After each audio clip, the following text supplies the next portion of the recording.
Jadi Rasulullah menjauh sampai tidak terlihat sama Mughirah. Jadi ketika kita buang hajat, menjauh dari orang sampai nggak terlihat itu hukumnya sunnah, bukan wajib ya. Soalnya kalau diwajibkan nanti repot ya. Udah darurat nih, udah keburu brojol nanti kalau misalnya. Apalagi sekarang kan udah rame ya. Mau ke sono udah ini, oh ternyata ada orang. Nyari tempat lagi yang sepi, ternyata ada orang, nggak jadi-jadi. Bisa ambrol di celana nanti.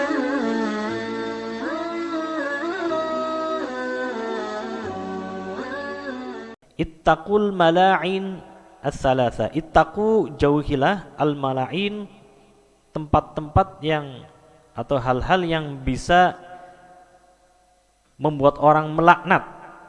As-salasata, yang tiga. Al-baraza fil mawarid, buang air di tempat mata air. Kemudian waqari'atit thariq, dan di pinggir jalan. Wadzilli, dan tempat bernaung seorang.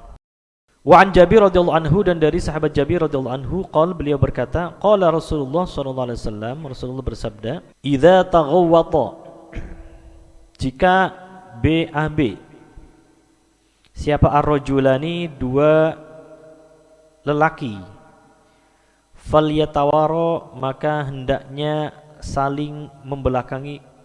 Siapa rajulan, siapa kullu wahidin, masing-masing dari dua, minhuma, dari dua, an sahibi, dari temannya, wala yatahaddatsa, dan tidak ngobrol, siapa rajulan. Fa innallaha, maka sesungguhnya Allah itu yamkutu, membenci siapa Allah, ala dzalika, atas hal itu. Rawahu, diriwayatkan, wa sahahu, dan disahihkan, Ibnu Sakan, siapa Ibnu Sakan, Imam Ibnu Sakan, wa Ibnul Quttan, dan Ibnu Quttan, wa huwa ma'lul, dan hadis itu adalah ma'lul, ada ilatnya, ada cacatnya ya. Jadi Rasulullah memerintahkan ketika ada dua orang ya, ada partner nih, dua partner mau BAB, maka caranya kalau misalnya nggak sempat untuk saling menjauh ya, ya udah saling membelakangi aja. Jadi biar nggak saling melihat, nggak saling melihat kepunyaannya ya. Jadi satu ngadap ke utara, satu ngadap ke selatan, udah agak-agak ada jaraknya, cuma saling membelakangi ya. Jadi intinya biar nggak melihat aurat, karena kan yang wajib dalam qada hajah itu adalah menutup aurat. Bahkan disunahkan kalau misalnya nggak ada sesuatu yang buat nutup ya, kalau ada batu ya pakai batu ya, atau di belakang batu itu ya. Jadi intinya biar untuk menutup biar nggak kelihatan gitu ya. Itu yang pertama. Wala yatahaddatsa, dan jangan ngobrol. Lagi BAB ngerumpi ya, kalian aja kasih kopi depannya sama gorengan, jadi dari situ. Fa innallaha yamkutu ala dzalik, Allah membenci hal itu ya. Jadi ketika kita masuk ke tempat untuk buang air besar, tunaikan hajat, jangan lama-lama, selesai udah. Beda kalau lagi mulus banget ya, ini mulus gak kelar-kelar, ya udah pokoknya diselesaikan sampai gak mulus, habis itu keluar udah. Wan Abi Qatadah, dan dari Abu Qatadah radhiyallahu anhu, beliau berkata, qala, bersabda siapa Rasulullah sallallahu alaihi wasallam, la yamassanna. Nah, di situ pakai nun taukid ya. Nun taukid itu nun sesuatu yang menguatkan, untuk menguatkan omongan. Dan jangan sekali-kali memegang, jangan sampai kalian memegang. Siapa ahadukum, salah satu dari kalian, akan zakarohu, rudalnya, biyaminihi, dengan tangan kanannya. Wahwa, dan halnya ahadukum, salah satu dari kalian itu yabulu, sedang BAK. Jadi kalau lagi BAK, kontrolernya ya. Jadi pengontrolnya itu dengan tangan kiri. Kan nggak bisa lepas tangan ya. Lepas tangan bisa amburadul kemana-mana. Jadi megangnya, jadi kalau hal-hal yang kotor itu dengan tangan kiri ya. Tangan kanan untuk hal-hal yang baik. Tangan kiri dipersiapkan untuk hal-hal yang apa namanya, yang jelek. Kecuali yang kidal ya. Yang kidal makanya atau kalau yang kidal bisa nggak dipaksa makan dengan kanannya? Bisa kali ya. Kecuali nulis mungkin ya. Kan kalau udah nulis kan sudah terbiasa ya. Nulis kidal ya udah biarin aja. Tapi kalau secara umum kalau normal, gunakan tangan kanan untuk hal-hal yang baik ya. Tangan kiri untuk hal-hal yang spesialis, hal-hal yang kotor itu ya. Wala yatamassah, dan jangan membasuh atau bebersih, minal khala, dari tempat buang air biyaminihi dengan tangan kanannya. Jadi tadi ketika BAK yang buat ngontrol itu tangan kiri. Ketika bebersih pun itu gunakan dengan tangan kiri ya. Tangan kanan kan buat megang gayung misalnya kalau yang pakai gayung ya, atau yang pakai shower itu ya. Nah, kirinya yang bergerak dah ya, yang beraksi kirinya. Dan maaf ya kalau yang wanita ya, kalau yang wanita itu dari arah, mohon maaf, dari arah depan ya. Ini dari kesehatan ya. Jadi kalau membasuh jangan dari arah belakang ya. Tapi airnya dari depan atau showernya dari arah depan ya. Kenapa? Jadi biar kotoran yang habis dikeluarkan sisa-sisanya itu tidak masuk ke daerah vital ya. Jadi kalau dari depan kan aman ya. Jadi keluar ke arahnya ke belakang sana. Wala yatanafas, dan jangan bernafas siapa ahadukum fil ina, di gelas atau di tempat minum ya. Muttafaq alaih, hadis muttafaq alaih. Wal lafdhu li Muslim, dan lafaz tadi yang disebutkan adalah lafadznya Imam Muslim. Jadi ada 3 hal yang diwanti-wanti oleh Rasulullah agar kita tidak melakukan. Pertama tadi ya, udah 1 2, yang ketiga adalah jangan bernafas di tempat minum, di gelas. Misalnya ini gelas ya, kita minum ya. Makanya kan kalau minum kan dianjurkan itu bertahap ya. Sehaus apapun jangan langsung klok habis ya. Bertahap. Misalnya minum ya, 1 ya. Jangan langsung jangan ya. Apalagi tenggak gitu ya. Kalaupun ditenggak ya, misalnya ada botol pakai 1 air mineral dalam botol joinan misalnya ya. Kalau dicocokkan mungkin yang lainnya jadi ilfil gitu. Waduh, saya mau minum bekasnya dia nih. Kadang kan mungkin ditenggak gitu ya. Ya, kalaupun berarti darurat ya, ditenggak pun itu ya bertahap ya, jangan langsung kok jangan ya. 1 udah, tangan kanan ya. Ini contoh aja, ini lagi pakai gelas ya. Ntar ambrul semua ya. 1 minum ya. Kemudian lagi. Dan jangan dihembuskan angin, baik dari hidung maupun dari mulut ya. Kalau misalnya ini panas jangan ditiup. Jangan ya, udah.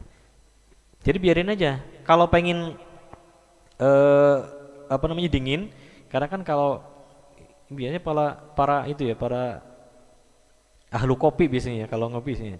Ya. Ditaruh di ini ya, di piring kecil, udah biarin dingin nanti diminum gitu ya. Atau di gelas ini biarin dingin. Nah, ini kan sudah agak hangat ya. Nah, baru diminum. Jangan ditiup ya. Atau makanan ya, jangan ya. Karena kalau nyuapin anaknya masih panas, jangan ya. Karena ini kan karbon dioksida, itu racun ya. Ada toksin-toksin yang keluar dari mulut kita ya. Apalagi kalau keluar ampasnya, aduh, barokah, masya Allah ya. Jadi jangan ditiup atau jangan napas di ini, hidungnya jangan. Jangan ya. Intinya hindari itu. Karena ada penyakitnya ya. Jadi udara yang keluar dari hidung kita, mulut kita itu kan karbon dioksida. Banyak racunnya ya. Ya mungkin pas itu nggak apa-apa ya. Tapi kalau misalnya sering dilakukan, numpuk nanti pas udah berumur itu yang berasa ya. Jadi kalau masih muda kan masih nggak apa-apa, saya nggak mantang makanya ini dem semuanya wal kedua ya, semuanya masuk udah. Tapi nanti akibatnya pas udah umur kepala 4 ya, udah umur puluhan udah, itu berasa tuh. Jadi dulu makanan-makanan yang dimakan pas waktu muda itu numpuk di tubuh ya, berasanya nanti pas sudah tua. Wa an Salman, dan dari sahabat Salman radhiyallahu anhu, laqad nahana, beliau berkata, laqad nahana, sungguh telah melarang kami siapa Rasulullah sallallahu alaihi wasallam, an nastaqbila, untuk menghadap, al-qiblata, akan kiblat, bi ghaitin, ketika buang air besar, au baulin, atau buang air kecil. Jadi Rasulullah ketika buang air, salah satu adabnya ya, salah satu adab ketika buang air itu jangan ngadap kiblat atau membelakangi, jangan ya. Jadi patokannya itu kiblat ya, bukan selatan, barat, utara, timur ya. Nah, barat kalau kita yang berada di Indonesia ya. Kalau yang berada di sebelah utaranya Ka'bah ya berarti kiblatnya ke selatan ya, dan seterusnya ya. Jadi jangan menghadap kiblat atau membelakangi ketika buang air besar ataupun buang air kecil. Jadi kalau misalnya kita bangun rumah, bangun WC, ya arsiteknya ketika ngatur posisi, tapi sekarang banyak udah tahu ya. Jadi ketika buang air ya diarahkan tidak menghadap ke kiblatnya. Au anastanjia bil yamini, atau bebersih bil yamini dengan tangan kanan. Melarang untuk bebersih dengan tangan kanan. Au anastanjia, atau bebersih bi aqalla, dengan bilangan yang lebih sedikit, min salasati ahjarin, dari 3 batu. Jadi tadi kalau bebersih dengan tangan kanan sudah dibahas ya, nggak boleh, maksudnya harusnya dengan tangan kiri. Kemudian ketika istinjanya, bebersihnya dengan batu ya. Jadi sebelumnya kan sudah dijelaskan ya bahwa istinja itu boleh milih, boleh pakai batu, boleh pakai air, atau pakai dua-duanya. Yang afdol, yang bagus dua-duanya. Tapi kalau misalnya mau milih yang praktis, pakai air ya. Kalau ada air, kalau nggak ada air ya pakai batu ya. Di sini kenapa kok pakai batu, susah amat sih, kan ada air ya. Ya di sini kalau dulu di Arab kan musim, bukan musim, bahkan di sana itu jarang hujan ya. Daerah panas, air itu jarang ya. Jadi mereka pakai batu. Kalau batu kan banyak ya. Nah kalau batu itu pakai 3 batu, tapi kalau kecil-kecil ya. Tapi ada syaratnya ya, ketika orang istinja dengan batu itu ada syaratnya. Kalau nggak memenuhi syarat maka harus pakai air ya. Di antara syaratnya itu ketika BAK-nya yang mungkin yang kalau saya biasakan yang keras ya. Kalau misalnya amburadul ya, atau lagi mules misalnya ya, jadi pas keluar itu berantakan kemana-mana ya, sampai belepetan misalnya, nah itu nggak bisa pakai batu, itu harus pakai air ya. Jadi kalau pakai batu, kalau keluarnya itu aman ya, keluarnya sopan ya, itu pakai batu. Dan 3 kecil-kecil ya, jadi 1 itu buat 1 olesan, ganti lagi, buang, ganti lagi dengan satunya lagi yang kedua. Kalau batunya agak gede, yang punya 3 sisi itu boleh 1 batu doang ya. Batunya gede nih, misalnya segini nih ya, tapi bisa dipakai 3 kali, 3 sisi ya, itu boleh ya. Au anastanjia biroji'in, atau bebersih dengan roji. Roji itu kalau arti bahasanya itu kembalian, atau kalau dibahasakan ya kotoran ya. Di sini di syarahnya, bukan syarahnya, di footnote-nya disebutkan biroth. Roth itu kotoran hewan yang sudah mengeras. Itu kan mirip batu ya. Wah ini aja nggak apa, udah kering ini, jangan ya. Meskipun memang dia bisa, tapi kalau kotoran kan kalau kena basah bisa kotor lagi ya. Masa bersihin najis sama najis, kan nggak bisa. Nggak boleh pakai kotoran meskipun sudah mengeras, meskipun katanya itu sudah mampu untuk membersihkan, tapi nggak boleh. Au azmin, atau istinjanya nggak dengan batu tapi dengan tulang, jangan. Kenapa? Karena tulang itu makanan makhluk selain kita ya. Makanannya jin. Ini dari adab aja ya. Kalau hukumnya gimana? Kalau bersih ya bersih, nggak apa-apa. Yang penting tadi jangan pakai kotoran ya. Jadi kalau secara hukum, kalau misalnya bersih itu bisa menghilangkan kotoran yang ada ya. Intinya dalam menghilangkan najis itu kan hilang itunya Pak, hilang bentuknya ya. Itu nggak apa-apa, udah. Artinya kalau pakai tulang kemudian bersih dibuat sholat ya, itu boleh. Tapi nggak adab berarti ya, nggak akhlak ya. Karena itu makanannya makhluk selain kita ya. Walis sab'ati, dan dari imam yang 7, an Abi Ayyub, dari sahabat Abi Ayyub Al-Ansari radhiyallahu anhu. Wala tastaqbilu, dan janganlah kalian menghadap al-qiblata, akan kiblat, bi ghaitin, ketika BAB. Wala tastadbiruha, dan janganlah kalian membelakangi akan kiblat. Wala baulin, dan juga ketika BAK. Walakin syarriqu, tapi hadaplah ke timur, al-gharibu, atau ke barat. Ini yang tadi saya katakan ya, tidak semua arah kiblat itu ke barat atau ke barat timur maksudnya ya. Yang kiblatnya barat kemudian belakangnya timur, enggak. Itu tergantung dari posisi dia di mana. Intinya jangan mengarah ke arah Ka'bah. Contohnya ini nih dalam hadis ini. Ketika itu Rasulullah mengatakan yang diriwayatkan Imam Abu Ayyub Al-Ansari, kalau BAB, BAK jangan ngadap kiblat dan jangan membelakangi. Kalau kita berarti jangan ngadap ke barat atau jangan ngadap ke timur ya. Jangan. Kalau di sini disebutkan walakin syarriqu aw gharibu, tapi ngadaplah ke timur atau ke barat. Ini ketika di sono ya. Kenapa? Karena kiblatnya itu ngadepnya ke utara berarti ya. Mekah, Madinah. Arahnya di mana tuh kalau di peta itu ya? Intinya kiblatnya itu selatan utara ya. Antara selatan atau utara gitu ya. Jadi makanya disuruh ngadap ke barat atau ke timur yang tidak searah ke Ka'bah gitu ya. Jadi intinya adalah Ka'bahnya. Kalau buang air jangan ngadap ke arah Ka'bah atau jangan membelakangi. Tapi menghadaplah ke arah lain. Wa an Aisyah dan dari Aisyah radhiyallahu anha, anna Nabiya bahwa Nabi sallallahu alaihi wasallam qol, beliau bersabda, man siapa orangnya ata yang mendatangi al-ghaita akan tempat sepi untuk buang air besar, fal yastatir, maka hendaknya menutup diri. Rawahu meriwayatkan akan hadis siapa Abu Dawud, Imam Abu Dawud. Tapi ini sunnah tadi ya. Jadi untuk menutup, yang penting menutup aurat. Adapun untuk menutup di sekitarnya itu sunnah ya. Wa anha dan juga dari Sayyidah Aisyah radhiyallahu anha anna Nabiyya bahwa Nabi sallallahu alaihi wasallam kana ada siapa Nabi idza kharaja jika keluar siapa Nabi minal ghaiti dari tempat sepi untuk buang air besar atau dari WC kalau gitu ya. Qala beliau berdoa ghufranaka, saya mengharapkan ampunanmu wahai Allah. Akhrajahu meriwayatkan hu akan hadis siapa al-khamsatu imam yang 5. Wa sahahahu dan mensahihkan hu akan hadis siapa Abu Hatim, Imam Abu Hatim wal Hakim dan Imam Hakim. Rasulullah ketika keluar dari tempat yang kotor tadi, Rasulullah minta ampun kepada Allah. Ghufranaka ya Allah, saya minta ampun kepadamu ya Allah. Kenapa? Karena tadi habis dari tempat kotor gak bisa zikir ya. Jadi saya tadi habis berlepas dari zikir ya Allah, saya minta ampun padamu ya Allah ya. Habis masuk ke tempat yang banyak setannya, banyak godaannya.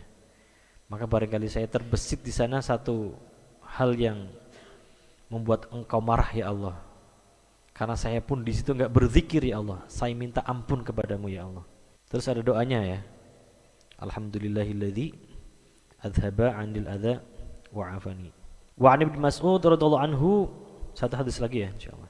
Dan dari sahabat Abdullah bin Mas'ud radhiyallahu anhu, qal beliau berkata, ata mendatangi siapa an-nabi Nabi sallallahu alaihi wasallam al-ghaita tempat buang air, fa amaroni kemudian memerintahkan siapa Nabi akan aku, memerintahkanku an atiyahu untuk memberikan siapa aku hu akan Nabi bisalasati ahjar dengan 3 batu.